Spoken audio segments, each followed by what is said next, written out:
si Donnie Pangilinan na inaayusan ng buhok ni Bel Mariano sa dressing room. Hindi sadya na nag-post na kahit blurred ay kitang-kita mo na ang Don Bel ang nasa harap nila. Dahil may resibo, same ang damit ng dalawa nung time na hahatid ni Donnie sa sasakyan si Bel Mariano.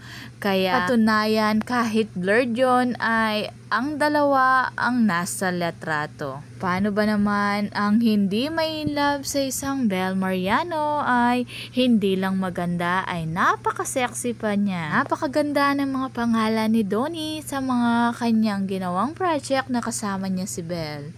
Yung isa ay Manny, Ino, equals Mino. At kasama nga niya ang kanyang mga pinsan at tito dahil malapit na ang kanilang paparating na event. At bumisita nga si Donnie Pangilinan kasama ang kanyang daddy sa kanilang first anniversary sa Shell. At kiniligan pa nga ng mga nag-post ay dahil si Donnie Pangilinan mismo ang naging gasoline boy sa kanilang Shell.